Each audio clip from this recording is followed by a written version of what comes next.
Hello guys, तर स्वागत आहे तुमचं आपल्या या यूट्यूब चॅनलवरती. मित्रांनो, चॅनलवर नवीन असाल तर चॅनलला सबस्क्राईब नक्की करा आणि अशाच नवनवीन अपडेट्स आपल्या चॅनलवरती पाहत राहा. चला तर मग व्हिडिओकडे वळूयात. तर आता इथे दादासाहेब जे आहे ते नाश्त्यासाठी बसणारच असतात. तेवढं त्यांना दिसतंय की ते कुठेही टेबलवरती चहा दिसत नाही. तर त्यावेळी ते उर्मिलाला बोलतात की तुला एवढीही अक्कल नाही आहे का की मला सगळ्यात अगोदर नाश्त्याच्या अगोदर चहा लागतो. तर त्यावेळी आता उर्मिलाला तर माहीतच नसतं. तर आता दादासाहेब बोलतात की बरोबर आहे ना, जिने सांगायला पाहिजे होतं जिने तुला सांगितलंच नसेल, तुला तरी कसं कळणार ना. आता नवऱ्याबरोबर त्या माझ्या सवयी देखील विसरल्या होत्या, आता मलाच पुन्हा आठवण करून द्यावी लागेल. तर आता लगेचच रत्नाई बोलते की हो हो हो, मी घेऊन येते हां. तर लगेच दादासाहेब बोलते की जा तिला मदत कर. उर्मिलालाही किचनमध्ये पाठवतात. त्यानंतर आता दादासाहेब जे आहेत ते उभे राहतात आणि लगेचच इथे अजित जो आहे तो त्यांना बोलतो की दादासाहेब, ही आपल्या घरातील मुख्य व्यक्तीची खुर्ची आहे, तर तुम्ही याच्यावरती बसा. तर त्यावेळी आता दादासाहेब जे आहे ते लगेचच खुर्चीवर बसतात आणि त्यानंतर इथे रत्नाई आणि उर्मिला त्यांच्यासाठी चहा घेऊन येते. तर आता दादासाहेब खुश होतात. त्यानंतर आता सगळेजण नाश्त्यासाठी बसतात. खरं तर रत्नाई उभीच राहते.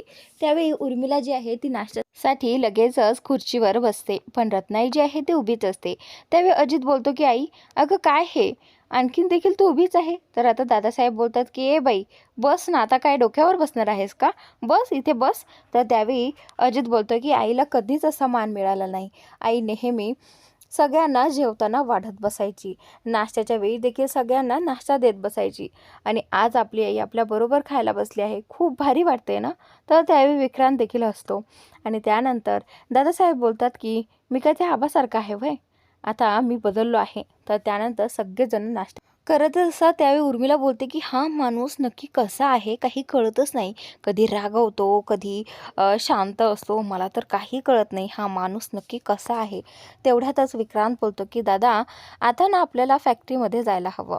तर त्यानंतर दादासाहेब जे आहेत ते बोलतात की हो बरोबर आहे तुझं, त्या व्यक्तींनाही कळायला पाहिजे तिथल्या कामगारांना की आता तिथला फॅक्टरीचा मालक नक्की कोण आहे. तर आता विक्रांत देखील बोलतो की हो दादासाहेब, त्यासाठी आपल्याला आता फॅक्टरीची भेट घ्यावीच लागेल. तर आता दादासाहेब बोलतात की हो, आपण सगळेजण नाश्ता झाल्यानंतर तिकडेच निघूयात आणि सगळ्यांनी आवरायला घ्या. तर त्यानंतर आता इथे अजित जो आहे तोही खुश होतो आणि बोलतो की हो आबा. तर आता इकडे राणीने सगळ्यांसाठी चहा बनवला आहे आणि गरम गरम चपाते देखील बनवले आहेत आणि ती आबांना सांगत असते की आबा, आम्हा गरिबांचा असाच नाश्ता असतो बरं का, पण हा नाश्ता जो आहे तो खूप चवदार आहे, चविष्ट आहे आणि तुम्हालाही नक्की आवडेल, तुम्ही एकदा खाऊन पाहाल.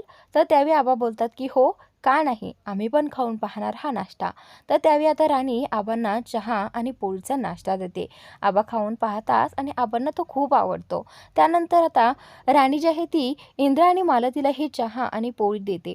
त्यावेळी इंद्राला आणि मालतीला मात्र कळत नसतं. त्यावेळी राणी जी आहे ती इंद्राला बोलते की सर, ही अशी पोळी घ्यायची, त्याचा रोल करायचा आणि अशी बुडवायची आणि अशी खायची.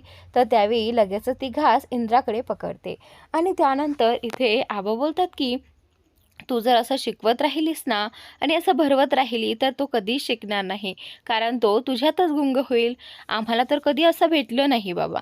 तेवढ्यात मला ती बोलते की हां, आता पुरे झालं हां, आता आम्हाला खाऊ द्या आणि तुम्हीही खा. तर आता आबा बोलतात की हो हो, तुम्हीही खाऊन पहा, तुम्हाला नक्की आवडेल. तर त्यावेळी इंद्रा बोलते की अरे हां, कसलं भारी लागतंय हे. आणि मला ती बोलते की हां इंद्रा, ठीक आहे, एवढंही वाईट नाही. असं म्हणत ते सगळेजण चहासोबत पोळी खात असतात.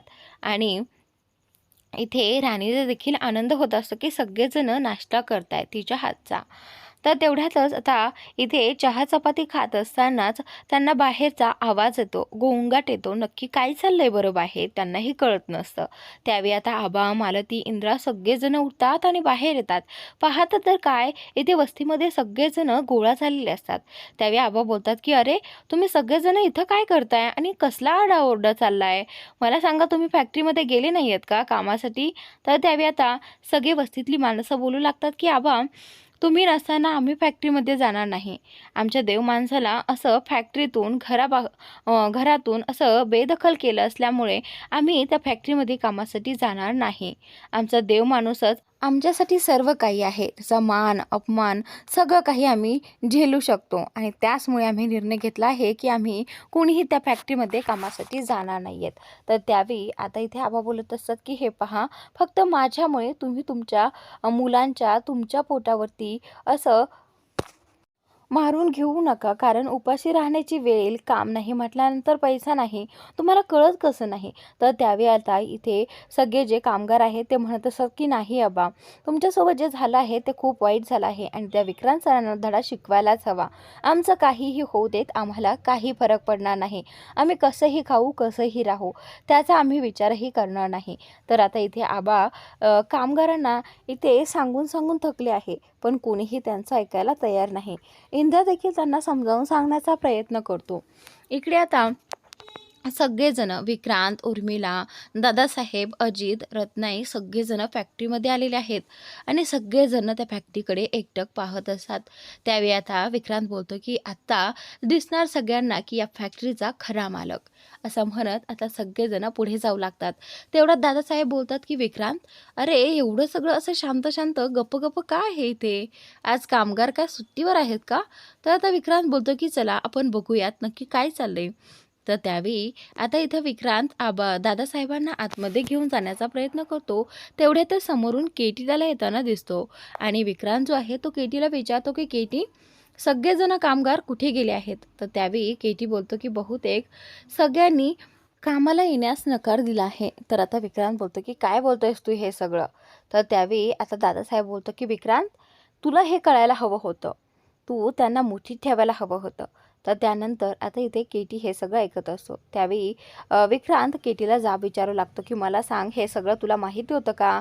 मग मला फोन करून सांगता नाही आलं का?" तर त्यावेळी केटी बोलतो, की "नाही सर, मलाही आता फॅक्टरीमध्ये आल्यानंतर कळालं, की कामगार येणार नाहीत ते." इकडे कामगार जे आहेत ते आबांना म्हणत असतात, की "नाही आबा, तुम्हीच आमचं सर्वस्व आहे. तुमचे असे हाल होताना आम्ही पाहू शकत नाही. त्यामुळे आमच्या देव माणसाला न्याय मिळालाच पाहिजे. त्याचमुळे आम्ही ठरवलं आहे, जोपर्यंत ते तुम्हाला तुमची फॅक्टरी, घर सगळं काही देऊन टाकत नाही, तोपर्यंत आम्ही आमच्याकडनं न्याय मागतच राहू." तर आता इथे आबा त्यांना सांगण्याचा प्रयत्न करतात, पण नाही, कोणीही ऐकायला तयार नसतं. इथे रतन बोलत असतं, की "नाही आबा, त्या विक्रांतला तर आम्ही चांगला धडा शिकवू. तुम्ही काळजीच करू नका." आबा बोलतात, की "अरे पोरांनो ऐका, तो विक्रांत दुसरीकडून माणसं आणील कामासाठी." तर त्यावेळी गावकरी बोलतात, की "हे पहा आबा, दुसऱ्या गावकऱ्या लोकांना फॅक्टरीमधलं काम जमणारच नाही आणि तरीही आम्ही त्यांना टिकवूच देणार नाही." तर आता इकडे हा जो विक्रांत आहे तो केटीवरतीच भडकलेला आहे. तो बोलतो, की "तुला सगळं माहिती असेल. तू त्यांचा चमचा आहेस, माहिती आहे मला. तुला त्या इंद्राने फोन करून सगळं काही सांगितलं असेल, पण तुला मला सांगणं इतकं गरजेचं वाटलं नाही. तुला माहीत नाही या कंपनीचा मालक कोण आहे? बोल, पटकन बोल केटी." तर त्यावेळी केटी बोलतो, की "नाही सर, मी फक्त आपल्या कामाशी काम ठेवतो." तर त्यावेळी विक्रांत बोलतो, की "आणि हेच करायचं, इथून पुढेही हेच करायचं." तर लगेचच विक्रांत बोलतो, की "दादासाहेब, आता मी याला नंतर बघेल. आता सध्या आपल्याला तिकडे वस्तीमध्ये जायला हवं आणि पाहायला हवं, की त्यांचं नक्की काय चाललंय. आणि तसंही आता त्यांना धडा शिकवावाच लागेल. जास्त माज दाखवतायत काय?" असं म्हणत आता सगळेजण वस्तीकडे निघालेले आहेत. इकडे केटीला खूप राग येतोय या व्यक्तीचा, जो आता त्या फॅक्टरीचा मालक आहे. तर त्यानंतर इकडे वस्तीतील लोक आणखीन देखील इंद्राणीला हे समजावून सांगत असतात, की "आम्ही नेहमी तुमच्या सोबत आहोत आणि तुम्हाला न्याय मिळेपर्यंत आम्ही शांत बसणार नाही. तुम्ही काही जरी बोलले तरी आम्ही गप्प राहणार नाही." तर त्यानंतर थोड्याच वेळाने आबा इथे त्यांना समजावून सांगत असताना तिथे विक्रांत, दादासाहेब आणि उर्मिला, अजित, रत्नाई सगळेजण पोहोचलेले आहेत. तर आता सगळ्यांच्या नजरा त्या गाड्याकडे जातात.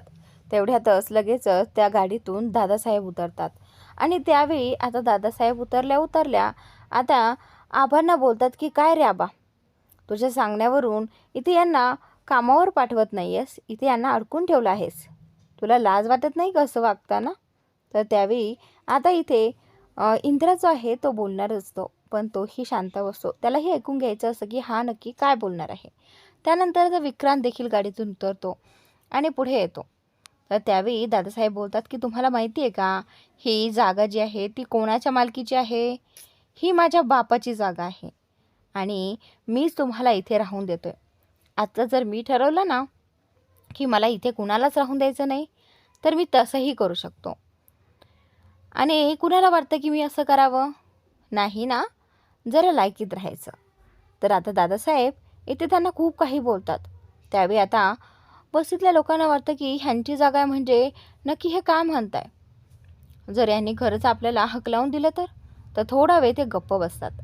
त्यानंतर आता इकडे रतन जो आहे तो त्यांना आवाज चढवून बोलतो आणि त्यावेळी आता इथे दादासाहेब बोलतात की आवाज खाली करायचा, आवाज वाढवायचा नाही. त्यानंतर दादासाहेब सांगू लागतात की जी काही फॅक्टरी आहे ती माझीच होती आणि ती जी फॅक्टरीची जमीन आहे तीही माझीच होती. फक्त या आबानी त्यावरती ती फॅक्टरी बांधली. बाकी काहीच नाही, सगळं माझ्या मालकीचं आहे. तुम्हाला जे वाटतंय ते चुकीचं आहे. ते आबाचं कधी नव्हतंच, ते फक्त माझं आहे. तर त्यानंतर इकडे विक्रांत जो आहे तो बोलतो की मला सांगा, तुम्ही फॅक्टरीमध्ये येणार आहात की नाही? तुम्हाला जर नसेल जमत तर उद्यापासून मी दुसरे कामगार आणेन. तर त्यानंतर आता इथे वस्तीतील लोक सगळं काही ऐकून घेत असतात. त्यावेळी तो बोलतो की तुम्हाला 2 दिवस जरी काम मिळालं नाही ना तरी तुम्हाला उपाशी राहावं लागेल. मग पहा कसं काय करायचं. आणि तसंही मग जर मी फॅक्टरीमध्ये नवीन लोकं आणली तर मी तुम्हाला कुठेही काम मिळूच देणार नाही, अशी काही बंदोबस्त करेल. तर त्यानंतर राणी जी आहे ती आता तिला राग येतो, कारण विक्रांतचं बोलणं जे आहे ते तिला पटतच नाही. तर त्यावेळी राणी आता पुढे येते आणि त्याच वेळी आता सगळेजण वस्तीतली माणसं शांत असतात.